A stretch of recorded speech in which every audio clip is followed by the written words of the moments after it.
அசோக் அப்படிலாம் பொய்ன்னு தான் நீங்கள் சொல்ல வரீங்களா? அக்னீஸ்வரன் நண்பர் வந்து ரொம்ப அப்பாவியான ஒரு நண்பர். இப்போது அதிமுக பலிகடா ஆக்கப்பட்டுச்சு அப்படின்னு திமுக காரங்க யார் சொல்லியிருக்காங்கன்னு கேட்குறாரு. திமுக காரங்களை விட்டுருங்க, ஜெயக்குமார் சொல்லியிருக்கிறார் அமைச்சர். பாஜக கூட கூட்டணி வச்சதுனால தான் இத்தனை வருஷமாக ஜெயிச்ச தொகுதியில் நான் தோற்று போயிட்டேன், நான் வந்து பலிகடா ஆக்கப்பட்டேன், ஜெயக்குமாரனுடைய பேட்டி இருக்குது. ஒன்று. ரெண்டாவது, 7.5% நாங்கள் வந்து இதிலே சொல்லாமல் நிறைவேற்றிட்டோம் அப்படின்னாரு. இவங்க அதை நிறைவேற்றி அனுப்பினப்ப வழக்கம் போல் அப்போ இருந்த கவர்னர் புரோஹித் வந்து ஒத்துக்கலை. அவருடைய வீட்டுக்கு முன்னாடி போராட்டம் நடத்தி அதை ஒப்புக்கொள்ள வைத்தது அன்றைய எதிர்கட்சி திமுக. ஒன்று. இதுதான் எதிர்கட்சியாக இருக்கும்போதும் பொறுப்போடு நடந்துக்கிறது.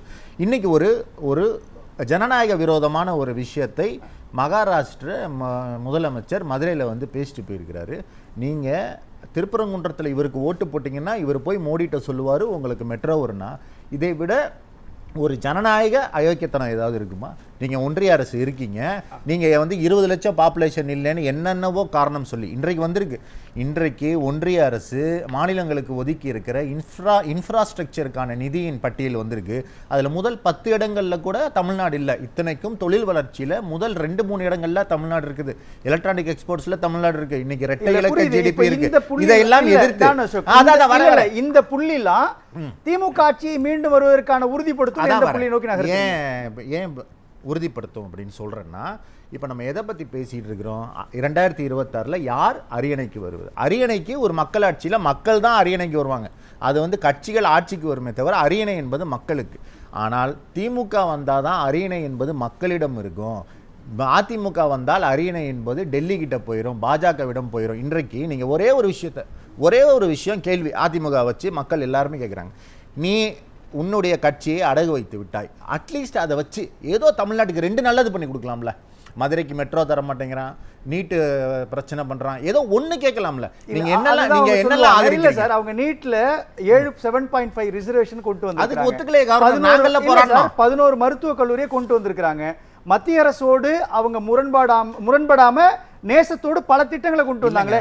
5 ஆண்டுகள்ல திமுக என்ன கொண்டுட்டு வந்து? இல்லைங்க, இன்று இவர் கல்வி அமைச்சர், ஒன்றிய கல்வி அமைச்சர் சொல்றாரு, நீ வந்து மும்மொழி கொள்கையை கொடுத்தாதான் நான் வந்து நிதி கொடுப்பேன். அதற்கு எடப்பாடியினுடைய ரியாக்ஷன் என்ன? சிஏஏவை ஏன் வந்து ஆதரிச்சிங்க? வேளாண் திருத்த சட்டங்களை ஏன் ஆதரிச்சிங்க? தமிழ்நாட்டை தட்சிண பிரதேசம் மாத்திரம் அதுக்கும் ஆதரவு. நீங்க ஆதரவு கொடுக்காத பாஜகவின் ஒரு திட்டம் இருக்கா? அனைத்துக்கும் ஆதரவு கொடுத்துட்டு நாங்க சொல்லல, நடுவில் கூட்டணியிலேருந்து வெளியே வந்தீங்கல்ல, அப்போ உங்க அமைச்சர்களே பிரஸ் மீட்ல சொன்னாங்க கூட்டணி பாவத்துக்காக அந்த கர்மத்துக்குலாம் ஆதரவு கொடுத்தோம். உங்களுடைய கட்சிக்காரர்கள் தான் சொன்னாங்க. இவ்வளவு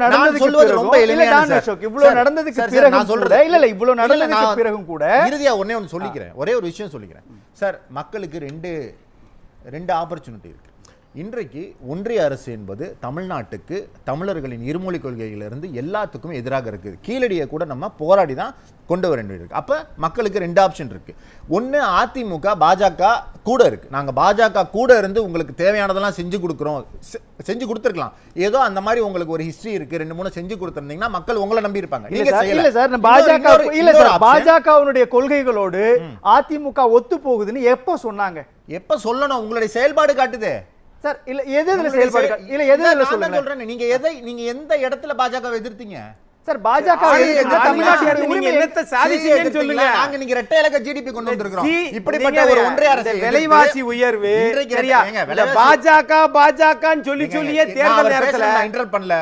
சிஏஏ வந்து எத்தனை வருஷம், இன்னொரு 50 வருஷம் சொல்லுவீங்களா? சொல்லுவோம். துரோகம் என்பது 100 வருஷம் சொல்லுவோம். இல்ல ஒரு நிமிஷம் சொல்லுங்களேன். இப்போ பாஜகவோடு கொள்கைகளோடு சேர்ந்து தமிழ்நாட்டினுடைய உரிமையை எந்த இடத்துல அதிமுக விட்டு கொடுத்துருச்சு? இப்ப இன்னைக்கு நீங்க 2 விஷயத்தை வச்சுதாங்க ஒருத்தர் வந்து ஆதரிக்கிறாங்களா எதிர்க்கலாங்களான்னு பார்க்கலாம். ஒண்ணு, நீங்க சண்டை போடணும், அட்லீஸ்ட் எதிர்வினையாவது புரியணும்.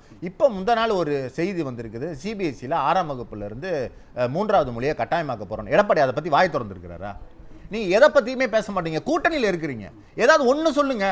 நீங்க இப்படி எல்லாம் பண்ண முடியாதுங்க, ஓட்டு கேட்கும். இன்னைக்கு காலையில் வந்து மதுரையில் பேசுறாரு, எங்களுடைய தொகுதி பக்கத்து தொகுதி, நான் வந்து மதுரை மத்திய தொகுதி திருப்பரங்குன்றத்தில் நீ ஓட்டு போட்டாதான் மெட்ரோ கொண்டு வருவேன். சம்பந்தமே இல்லாம இன்னொரு மாநிலத்தினுடைய முதலமைச்சர் தமிழ்நாட்டின் இறையாண்மைக்குள்ள வந்து உங்களுக்கு நான் இதை கொடுத்த, நீ இதை பண்ணாதான் நான் கொடுப்பேன்னு சொல்றாரு. இது அசிங்கம் இல்ல, இது பிளாக்மெயில் இல்ல சார். இது மும்மொழி கொள்கையை அதிமுக ஏத்துக்கிச்சா? அதிமுக எதிர்க்குதா? எதிர்க்குது சார். எங்க எதிர்க்குது? இன்னைக்கு மொழி கொள்கை அவங்க திமுகவுடைய மொழி கொள்கையில திமுக அதிமுக ஒரே ஸ்டாண்ட் தான் சார். அதுல எங்க சார் மாத்துறாங்க? சொல்லுக்கும் செயலுக்கும் வேறுபாடு இருக்கு சார். சொல்லுதான். நான் சொல்றது என்ன, அது முந்தா நாள் திமுக. செய்தி வருது சார். அதுதான் சார் நீங்க இல்ல சார் டான் அசோக் எதிர்ப்பு என்ன சார்? டான் நான் கேக்குறது ரொம்ப அசோக் இல்ல எளிமையான டான் கேள்வி. அசோக் நீங்க சொல்ற மாதிரி சிஏ என்ஆர்சி வேளாண் சட்டங்கள் இது எல்லாத்துக்கும் ஆதரவு தருதுன்னு வச்சுக்கோங்களேன். என்ன வச்சுக்கங்க. சரி தமிழ்நாட்டுல அதனால என்ன இழப்பு வந்துச்சு? தமிழ்நாட்டுல குடியுரிமை திருத்த சட்டத்தால் பாதிக்கப்பட்டவங்க இத்தனை பேர் இருந்தாங்கன்னு காட்ட முடியுமா? இது என்னங்க இப்படி கேட்டா என்னங்க? இல்ல அதுதான் சார் சொல்றாரு எதிர்க்கட்சி தலைவர் இபிஎஸ் சொல்லக்கூடிய ஸ்டேட்மெண்ட் அதான். எவ்வளவு மோசமான செயல் பாருங்க. வேளாண் சட்டத்தை அதிமுக ஆதரிச்ச வேளாண் சட்டத்தை பாஜக திரும்ப பெற்றது தப்புன்னு. அப்ப நாங்கெல்லாம் எதிர்க்கிறதுனால தான் இன்னமும் இந்த நாடு கொஞ்சமாவது நாடா இருக்குது. நீங்க இவ்வளவு நீங்க என்ன பண்ணாலும் பண்ணு, நான் நெடுஞ்சான்கடையா விழுந்து உனக்கு எல்லா ஆதரவும் கொடுப்பேன்றதை மக்கள் விரும்பல. நான் சொல்வது ரொம்ப எளிமையான ஒரு விஷயம் சார். அரியணையில் மக்கள் இருக்கணும். மக்கள் ஒரு தீர்ப்பை கொடுத்தா அது நிறைவேறணும். அப்படின்னா மக்களின் ஆட்சி இங்கே நடக்கணுமே தவிர நம்மளுடைய ஊர்ல ஒரு 5% கூட ஓட்டு இல்லாத ஒரு கட்சியின் கொள்கைகளை ஃபுல்லா தமிழ்நாட்டில் நிறைவேற்றுவதற்கு எடப்பாடி வந்து ஒரு ட்ரோஜன் ஹார்ஸ் மாதிரி பாஜகவிற்கு செயல்பட்டு கொண்டிருக்கிறார் என்பதை மக்கள் முழுக்க முழுக்க உணர்ந்திருக்கிறார்கள். நான் கேட்பது ரொம்ப எளிமையான கேள்வி. இப்ப இந்த 5 ஆண்டுகள்ல இன்னும் எங்களுடைய முதல்வர் சொல்றாரு இல்ல ஒரே நிமிஷம் எங்களுடைய முதல்வர் சொல்றாரு திமுக இருக்கிற வரை மும்மொழி கொள்கை வராதுன்னு. நீங்க சொல்லுங்க. நான் ஒரு ரெண்டே எக்ஸாம்பிள் கேட்கிறேன். மும்மொழி கொள்கையை எதிர்க்கிறது ஆதரிக்கிறதுன்றது அதிமுகவுடைய நிலைப்பாடு கிடையாது. அதிமுகவுடைய நிலைப்பாடு இருமொழி கொள்கை தான். அது அபிஷியலா அதுதான் அவங்களோடது. நான் கேட்கிறது வேளாண் சட்டங்களுக்கு அதிமுக ஆதரவு தந்துச்சின்னு சொல்றீங்க நீங்க. வேளாண் சட்டங்களுக்கு ஆதரவாக பாஜகவோட கொள்கையில இருக்குது.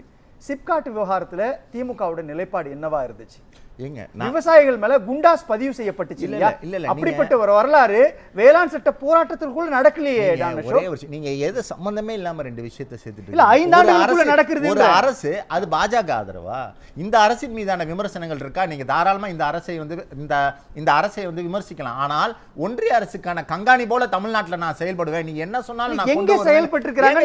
நான் தான் ஆதாரத்தோட சொல்றேன். நீங்க எங்க இதுக்கு மேல என்னங்க எல்லாத்துக்கும் போய் நீங்க ஓட்டு போட்டு வரீங்க. ராஜ்யசபாலையும் இதுலயும் எல்லாத்துக்கும் வாய முடியும். உங்க அமைச்சர்கள் சொன்னாங்களே இல்ல கூட்டு வச்ச பாவத்துக்கு நான் கேக்குறது என்னன்னா ஒரு ஆண்டுகளுக்கு மேலாக வேளாண் சட்டத்துக்கு எதிராக நடந்துச்சு போராட்டம்.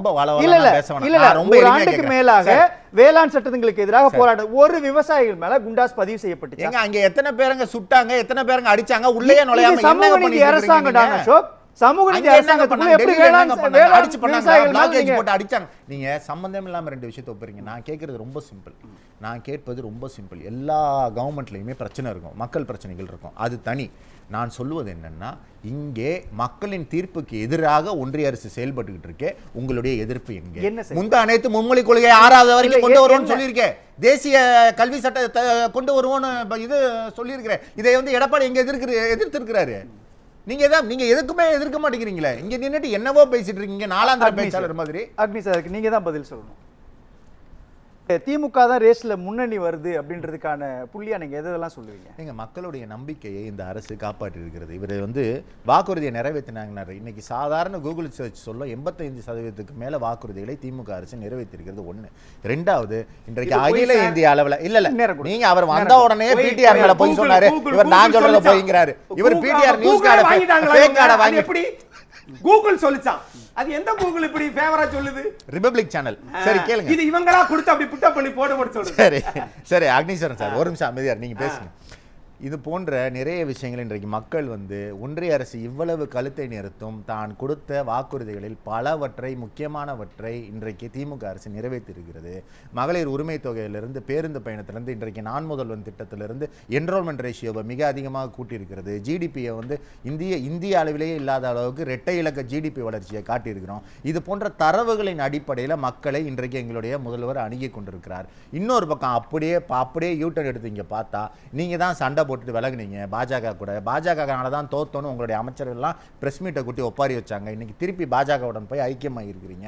அது போக பாஜகவிற்கு எல்லாத்துக்கும் ஆமாசாமி போட்டுக்கிறீங்க. இதுவரைக்கும் தமிழ்நாட்டுக்காக நீங்கள் சண்டை போட்ட திட்டம் ஒண்ணு கூட கிடையாது. நீங்கள் ஆட்சியில் இருந்த போது நீங்கள் நிறைவேற்றிய 7 சார் பேச விடுங்க சார், இரிட்டேட்டிங்கா இருக்கு சார். நீங்கள் ஆட்சியில் இருந்த போது நீங்கள் நிறைவேற்றிய 7.5% திமுக எதிர்கட்சியா போராடிச்சு. நீங்க ஏதாவது ஒண்ணு கிழிச்சிருப்பீங்களா இந்த 5 வருஷத்துல? நாகரிகமான வார்த்தையை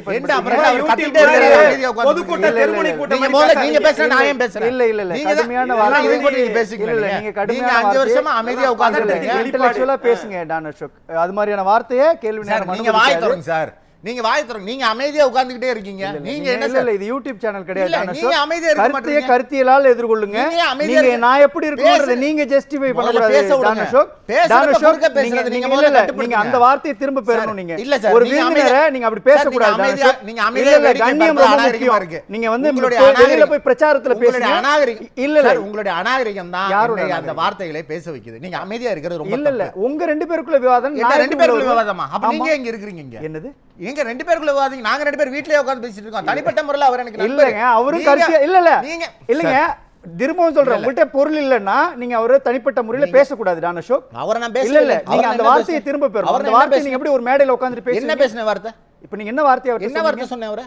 அவர்ட்ட கேளுங்க. அவர் என்ன சொல்லுவார். சார் நான் சொன்னேன் பேசுறேன். உங்களை? நான் மீண்டும் வரேன். உங்களை நான் என்ன சார் சொன்னேன்? இல்ல இல்ல வேண்டாம் வேண்டாம். நான் சார், வரேன். நான் அவருக்கு மீண்டும் நம்ம என்ன வரேன். பேசுறோம்னே கேட்கல சார் அவருக்கு. இல்ல நீங்க பேசுன நிலை தெரியுமாறு பேசுறீங்க. நீங்க நான் பேசவே நிலை இல்லை. இல்லாம பேசுறீங்க. சார், நீங்க ரொம்ப தப்பான நீங்க வார்த்தை 4 பேர் பேசுறீங்க. முன்னாடி 1000 பேர் சார், லட்சம் பேர் பார்த்துட்டு ரொம்ப இருக்காங்க. தப்பான இல்ல இல்ல வார்த்தை நீங்க பேசுறீங்க. அந்த வார்த்தையை பயன்படுத்துவார். அங்க இன்னும் ரெண்டு guest இருக்காங்க. இல்ல இல்ல நான் ஏதாவது தப்பா அந்த பேசுனா வார்த்தையை அவங்க நீங்க கேளுங்க. பயன்படுத்தக்கூடாது. என்ன அந்த வார்த்தை? வார்த்தையை நீங்க பயன்படுத்தின தவறு. அது அக்னீஸ்வரனுக்கு தெரியும், மற்ற 2 விருந்தினர்களுக்கு தெரியும். அந்த வார்த்தையை கேள்வி நேரம் வார்த்தை? அனுமதிக்காது. நீங்க வேணா போய் ரிப்பீட் போட்டு என்ன வெளியில வார்த்தை? போய் பாருங்க. என்ன கிழிச்சிங்கன்னு கேட்டதா?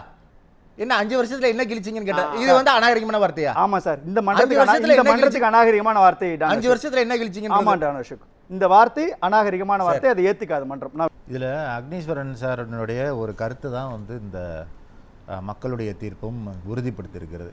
தீவிர பிரச்சாரம் செய்பவர்களுக்கு தான் வெற்றின்னு மக்கள் நம்புறாங்கன்னா, தீவிர பிரச்சாரம் செய்து கொண்டிருப்பவர்களை தான் போட்டியாளர்களாக மக்கள் மதிக்கிறார்கள், மக்கள் வந்து நம்புகிறார்கள். இன்றைக்கி நீங்கள் பிரச்சாரம்னு நீங்கள் எதை பார்த்தாலும், ஊடகங்களை பார்த்தாலும் எதை பார்த்தாலும் ஒன்று எடப்பாடியினுடைய பேச்சுக்கள் தெரியுது, உதயநிதி அவர்களுடைய பேச்சு தெரியுது, முதல்வருடைய பேச்சு தெரியுது. இதுதான் களம். இன்னொருத்தர் வந்து ரத்து பண்ணிக்கிட்டே இருக்கிறாரு, பிரச்சாரத்தை தொடர்ந்து ரத்து பண்ணிகிட்டே இருக்கிறாரு. ஸ்கூலுக்கு லீவ் போடுற மாதிரி லீவ் போடுறாரு, அதுக்கு திமுக மேலே பழி போடுறாரு. அதெல்லாம் மக்கள் வந்து ரொம்ப வேடிக்கையாக காமெடியாக பார்த்து கொண்டிருக்கிறார்கள். இன்னும் சொல்லப்போனால் கட் அவுட், அவரை போல கட் அவுட்டு வச்சு திருச்சியில் ஜீப்பில் போகிறோம். இவரையெல்லாம் வந்து முதல்வர் வேட்பாளராக போட்டியில் இருக்கிறார் என்று கருதுவதே வந்து மக்களுக்கு சிரிப்பு தரக்கூடிய விஷயமாக இருக்கும். இன்னொன்று, இந்த திமுக அதிமுக மட்டும்தான் போட்டியில் இருக்கிறது அப்படிங்கிறத ஏன் நம்ம திருப்பி திருப்பி சொல்ல வேண்டியிருக்குன்னா, இந்த புதிதாக வந்திருக்கிற இந்த தாவேகா கட்சியை ஆதரிப்பவர்கள் மிகவும் சத்தம் போடுகிறவர்களாக இருக்கிறார். ஒரு ரூமில் 100 பேர் இருக்காங்க, அமைதியாக இருக்காங்க. ஒரு ரூமில் 4 பேர் தான் இருக்காங்க, சத்தம் போட்டுக்கிட்டே இருக்காங்கன்னா அந்த ரூமில் தான் அதிகம் பேர் இருக்காங்கன்னு நம்ம சொல்லுவது எவ்வளோ தவறோ. எங்கே போனாலும் தாவேகா தாவேகான்னு கத்துறான். நீங்கள் ஒன்றும் இல்லை, சீமானுடைய மீட்டிங்கு பாண்டிச்சேரியில் நடக்குது, டிவிகேன்னு கத்திட்டு போகிறான் ஒரே ஒருத்தன் வண்டியில். உடனே எல்லாரும் அவனை பிடிச்சி இது பண்ணுறான். இதுதான் தங்களுடைய 100 பேர் இருந்தாலும் தங்களுடைய இருப்பை, அவர்களுக்கு ஏதோ புதுசாக கிடைச்ச பொம்மை மாதிரி இந்த அரசியல் பிரவேசம் என்பது தாவேகாரர்களுக்கு கிடைத்திருக்கிறது. இந்த தேர்தலுக்கு பிறகு, தேர்தல் இது வந்ததுக்கு பிறகு, அந்த முடிவுகள் வந்ததற்கு பிறகுதான் களம் என்பது திமுக வெர்சஸ் அதிமுக தான் என்றைக்குமே அப்படிங்கிறது உறுதிப்படுத்தப்படுகிறது.